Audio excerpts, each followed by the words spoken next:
In a quiet little town, nestled between rolling hills and a sleepy river, lived an old man named Arthur. If you walked past his small, weathered cottage, you'd often see him tending to his garden.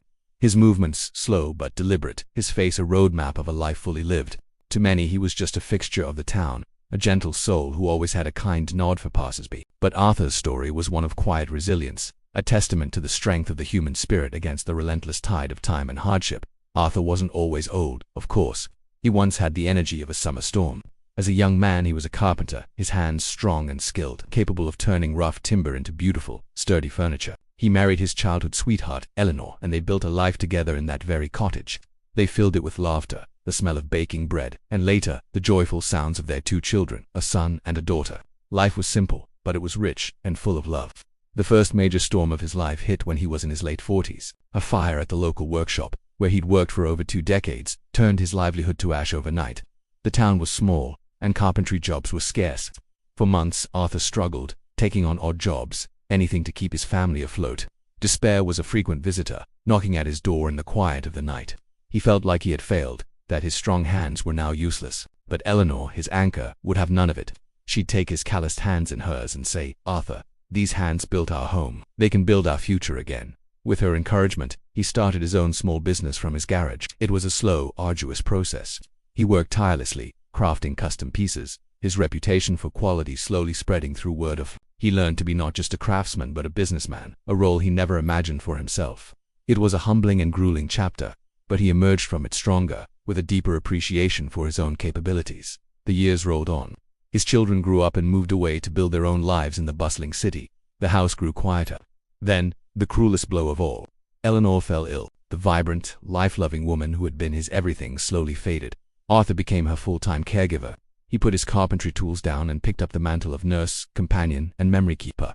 He read to her, held her hand, and recounted their favorite memories, trying to keep the spark in her eyes alive for as long as he could. When she finally passed, a profound silence fell over the cottage. The emptiness was a physical presence, a weight that pressed down on him day and night. For the first time, Arthur truly felt old.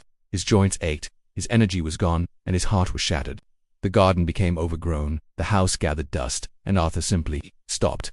He'd sit in his armchair for hours, staring at the empty chair opposite him, lost in a sea of grief. His children would call, worried, urging him to come live with them, but he couldn't bear to leave the home he'd shared with Eleanor. One morning, as the sun streamed through the dusty window, it illuminated a small forgotten object on the mantelpiece, a little wooden bird Eleanor had loved. One of the first things he'd ever carved for her. He picked it up, its smooth surface familiar in his palm. He could almost hear her voice, gentle but firm. "Arthur, what are you doing just sitting there? There's still so much beauty to create." It was like a switch flipped. It wasn't a sudden, miraculous recovery, but a slow, hesitant return to life.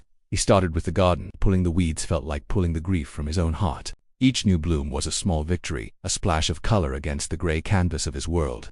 Neighbors, seeing him outside again, would stop to chat, their small talk a welcome melody breaking the silence. Then, he went back to his workshop.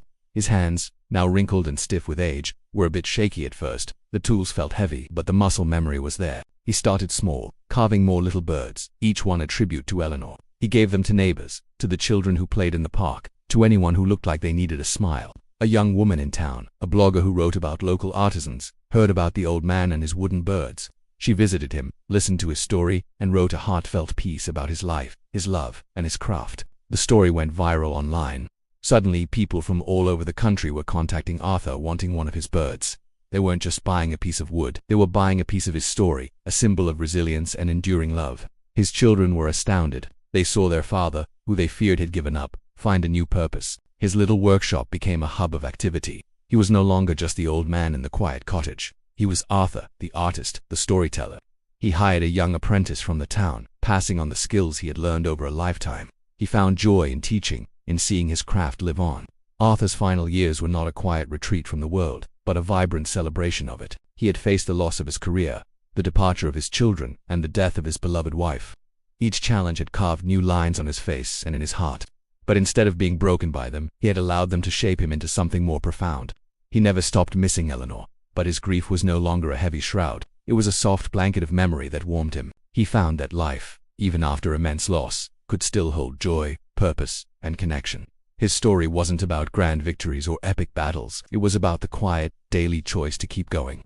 It was about finding the strength to pick up a tool, to plant a seed, to carve a bird, to share a story. It is a reminder to all of us that it is never too late to find a new beginning, and that even in the deepest winter of our lives, the seeds of spring are waiting patiently for us to tend to them. Thanks for watching. If this story touched you, please give it a like and subscribe for more content that celebrates the strength of the human spirit. See you next time.